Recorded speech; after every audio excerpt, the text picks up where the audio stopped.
Salut les petits potes, j'espère que vous allez bien. Aujourd'hui, on se retrouve pour 3 nouveaux threads d'horreur. J'espère clairement qu'ils vous plairont puisque moi j'aurais vraiment pas aimé être dans ces histoires. Avant de commencer ces 3 threads d'horreur, je tiens à te dire qu'hier on a une vidéo qui est sortie. Et ça se trouve t'as pas eu le temps d'aller la voir. Et bah voilà, maintenant t'es au courant, comme ça si tu finis celle-ci mais que t'en veux encore un petit peu, eh bien t'auras une autre dose. Allez, on va vite passer sur les histoires, donc si jamais tu veux soutenir, tu connais le petit pouce bleu de soutien. Et si jamais t'es pas abonné, eh ben n'hésite pas à le faire. Allez, prends ton meilleur chocolat chaud et installe-toi confortablement.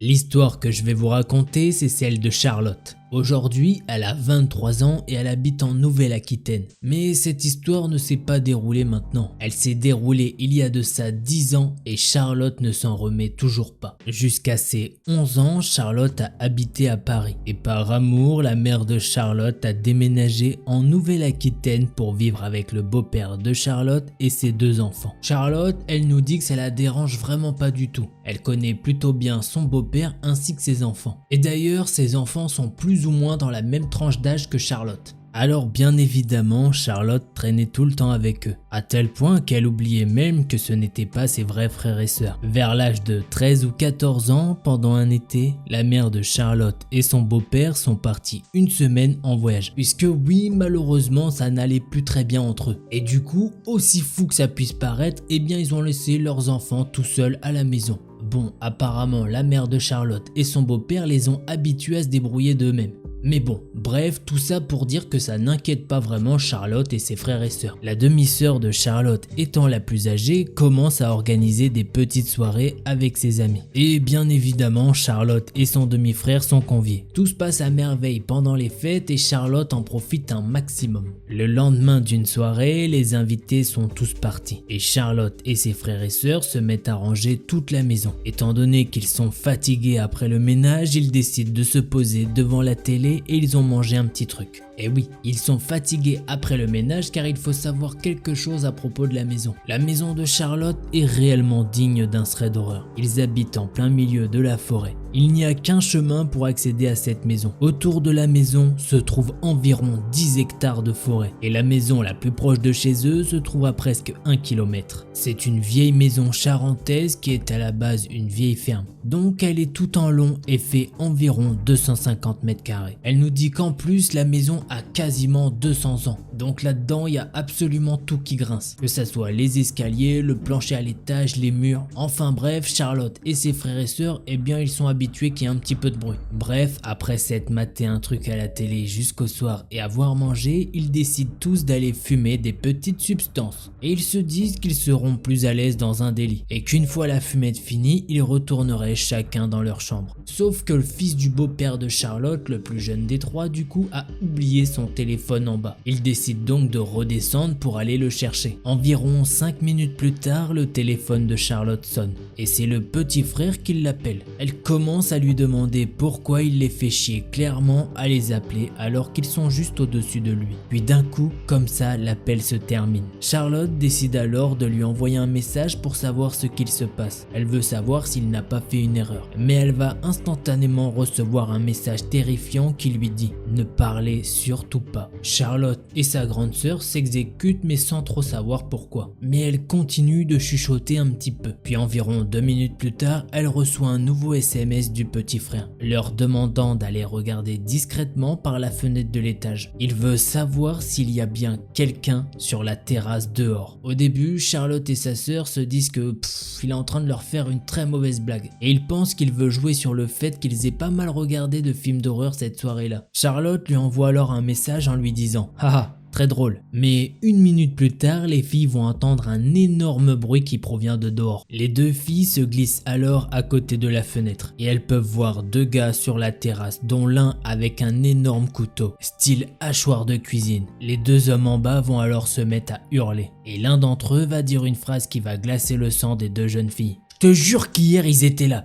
j'ai vu de la lumière depuis la forêt. Et on aurait pu les avoir tous les trois, voire même plus. Charlotte et sa sœur se sont alors cachées dans l'un des lits. Elles ont attendu pendant énormément de temps. Entre-temps, elles ont eu un petit peu de nouvelles du petit frère. Charlotte a appris que le petit frère s'était caché aux toilettes du rez-de-chaussée qui ne dispose pas de fenêtre. En allant chercher son téléphone au rez-de-chaussée, il a pu voir des silhouettes s'avancer vers la maison. Il s'est donc enfermé dans la pièce la plus proche, c'est-à-dire les toilettes. Il y est resté là-bas toute la nuit. Et il a fini par s'endormir, tout comme les filles qui étaient cachées à l'étage. Le lendemain, les trois frères et sœurs se sont levés et en allant regarder dehors, ils ont pu constater que sur la porte extérieure, il y avait des traces d'effraction. Ils ont donc appelé la police et leurs parents qui sont rentrés illico presto. Les policiers n'ont jamais retrouvé les hommes à l'origine de ça. Et puisqu'ils sont en pleine campagne, il n'y a pas une once de caméra. Suite à cet événement, les parents de Charlotte ont fait installer des caméras de surveillance tout autour de la maison et à l'entrée du chemin pour accéder à leur maison. Charlotte nous dit qu'elle a fait des cauchemars pendant des années et des années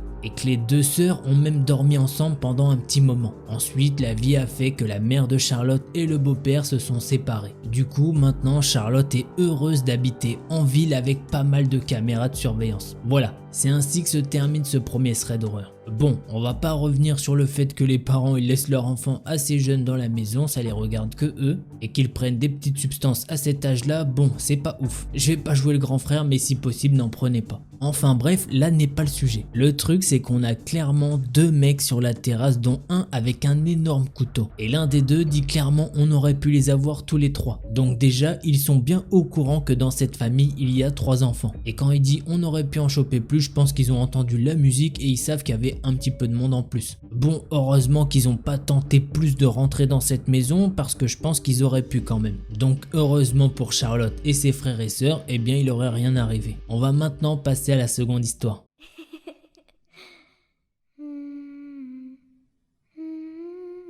L'histoire que je vais vous raconter, c'est celle de Catherine. Cette histoire date de 2019 et Catherine nous dit que sur le coup, elle a vraiment bien flippé. Ça se passe un soir où 2 des amis de Catherine l'invitent à aller faire une soirée bowling. Ce que Catherine accepte volontiers. Les filles passent une très bonne soirée, mais au final, elles n'ont pas fait de bowling. Elles ont préféré jouer au billard sur des tables qui sont à côté du bowling. Elles s'amusent plutôt bien jusqu'à ce qu'une fille qu'elles ne connaissent pas s'approche d'elles. Cette fille les salue et Catherine et ses amis sympathisent avec elle. Étant introvertie, Catherine se met plus en retrait que ses amis. Elle est plutôt évasive sur les questions perso, ce qui n'est pas du tout le cas de ses amis, qui adorent faire de nouvelles connaissances. Après avoir bien parlé avec elle, cette fille leur demande si un after chez ses amis les intéresse, et qu'effectivement ce serait l'occasion pour se connaître un petit peu mieux. Catherine regarde alors ses amis du genre mais on la connaît même pas, et ses amis encore moins. Puis la fille leur montre ses amis qui sont sur une piste de bowling pas très loin d'elle. Là, Catherine voit 3 gars costauds qui les regardent sans rien dire.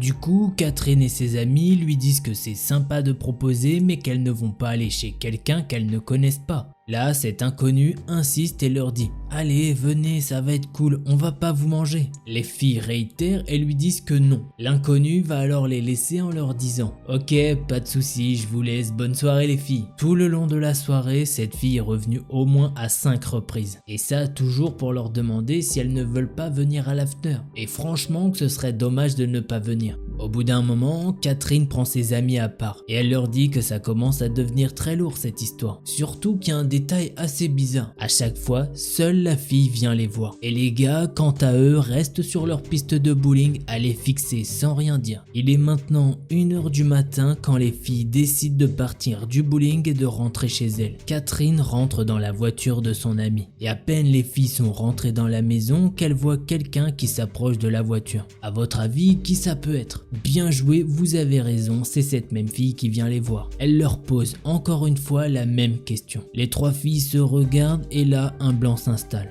Catherine ne sait pas trop ce qui s'est passé à ce moment-là, est-ce que c'est la peur ou quoi? Mais ça y est, les filles décident de céder à cette invitation. Mais Catherine et ses amis ont quand même une idée en tête. Elles décident de proposer à cette fille qu'il serait mieux d'aller dans un bar de leur ville. Elles disent clairement qu'elles ne sont pas chaudes pour aller chez quelqu'un qu'elles ne connaissent pas. Du coup, la fille repart vers la voiture de son pote. Pendant ce temps, les filles se concertent dans la voiture pour savoir ce qu'elles vont vraiment faire. Est-ce qu'elles vont vraiment aller les retrouver là-bas? Catherine est méfiante de base, peut-être un petit peu trop. Bien sûr, elle est ouverte à la discussion, mais quand elle voit quelqu'un qui les relance comme ça, elle trouve que c'est vraiment bizarre. Les filles vont attendre que l'autre groupe parte en premier, mais elles peuvent clairement voir que eux attendent que ça soit elles qui partent en premier. Mais au bout d'un moment, c'est bon, l'une des voitures part en premier, suivie de la voiture de l'une des amies de Catherine, mais le problème étant que ce groupe est venu avec 2 voitures, et maintenant l'une de leurs voitures se trouve derrière elle. Du coup, elles sont prises en étau. L'amie de Catherine s'engage alors sur l'autoroute pour rejoindre la ville. Une fois arrivée en ville, elle s'arrête à un feu.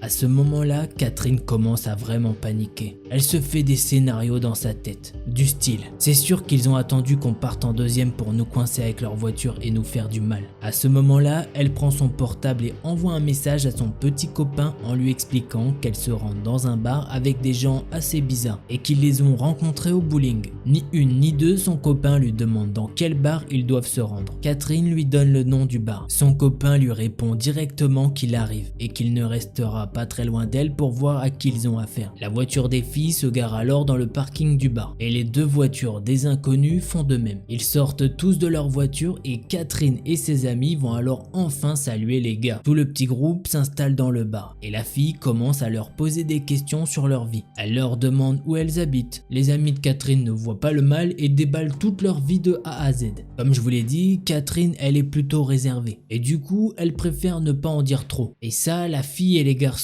l'ont très vite compris. C'est pas avec elle qu'ils vont avoir beaucoup d'informations. Entre 2 gorgées de verre, Catherine regarde son portable pour savoir où se trouve son copain. Il lui explique qu'il vient tout juste de se garer. Les 2 amis de Catherine font alors de même et posent des questions à la fille et les garçons. Mais le truc c'est que Catherine voit très bien qu'ils ne veulent pas répondre franchement et que dans le groupe de mecs, il n'y en a qu'un qui répond vraiment. Les 2 autres ne semblent pas vraiment intéressés par la conversation, ils sont plus sur leur téléphone. Au bout d'un moment, Catherine voit son copain rentrer dans le bar et il a ramené quelques amis avec lui juste au cas où. Il jette un rapide coup d'œil et vient ensuite les rejoindre à leur table. Le copain de Catherine les salue et fait passer les amis de Catherine pour ses cousines.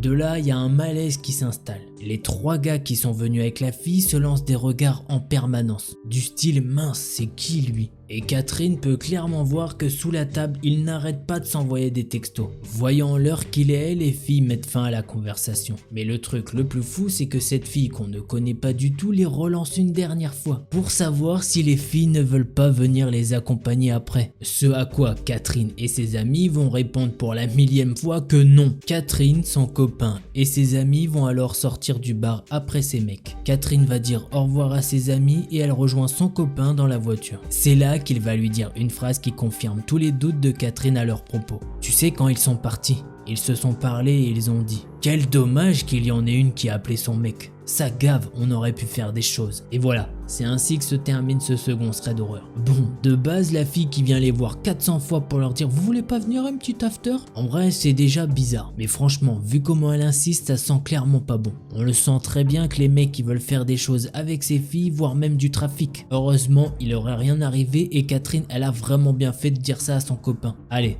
on va maintenant passer à la 3e histoire.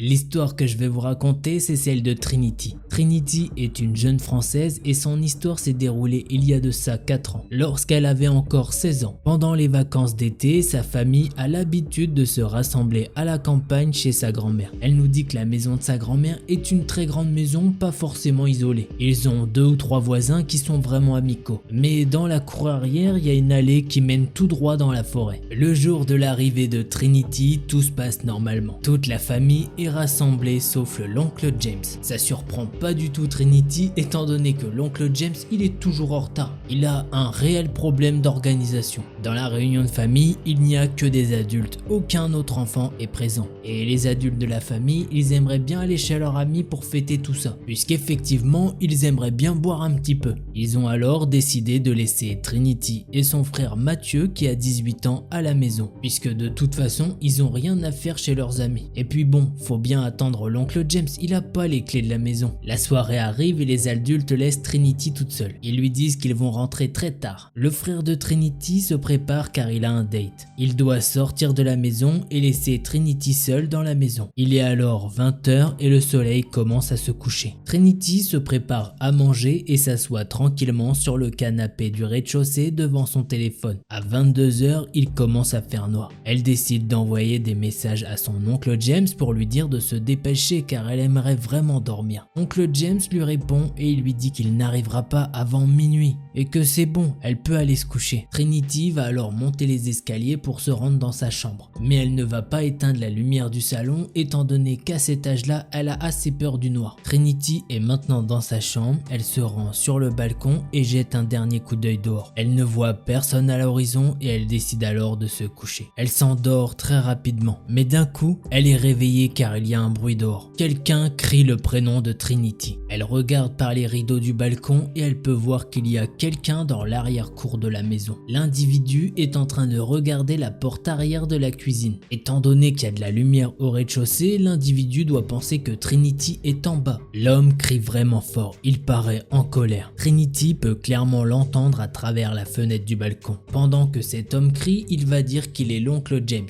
Il crie aussi que la porte d'entrée est verrouillée et que ce serait bien que Trinity vienne lui ouvrir. Trinity se retourne et prend son téléphone sur la table de chevet. Il est maintenant 23 h. Elle se dit que son oncle a dû arriver un petit peu plus tôt. Elle traverse alors le couloir pour descendre lui ouvrir. Mais elle a quand même un sentiment étrange, comme si son instinct lui disait que ce n'est pas son oncle en bas. Elle entend bien évidemment les cris de cet homme, mais elle peut maintenant remarquer qu'il secoue frénétiquement la porte de la cuisine. Ça y est, Trinity en est convaincue, ce n'est clairement pas son oncle. Mais au moment où elle se dit ça, elle entend le verrou de la porte sauter. L'homme rentre dans la maison en ricanant. Trinity court vers sa chambre. À ce moment-là, elle va avoir une idée de génie. Elle rentre dans la salle de bain, va vers la douche et fait couler l'eau. Elle prend aussi son téléphone et met la musique à fond. Après ça, elle va fermer la porte de sa salle de bain et se cacher sous le lit. Elle entend l'homme monter les escaliers et crier. L'homme est maintenant rentré dans la chambre. Il se dirige clairement vers la salle de bain. Dès qu'elle comprend que l'homme va rentrer dans la salle de bain, elle sort de sa cachette. Elle dévale les escaliers et sort de la maison à toute vitesse. Elle sprinte dorénavant vers la maison de ses voisins. Elle sonne frénétiquement à la porte de ses voisins. Mais en regardant vers la maison de sa grand-mère, elle peut voir l'homme sur le pas de la porte.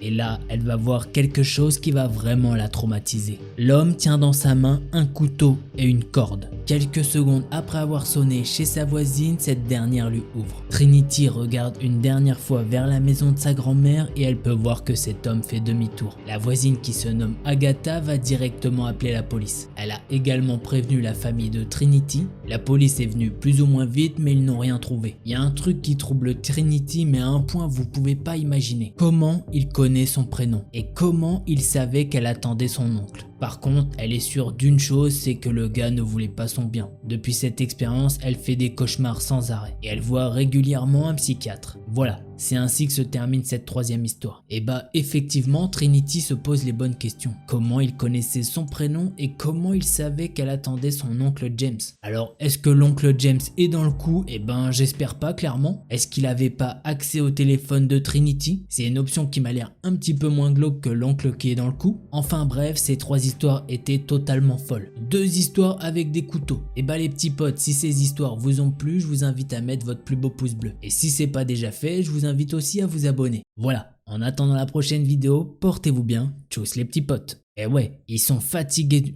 Et oui, ils sont fatigués de nettoyer le néage. Ça veut rien dire ce que je viens de dire.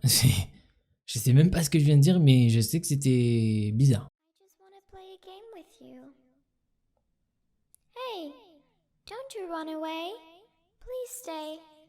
Stay with me. If you don't come play with me, then we will kill you.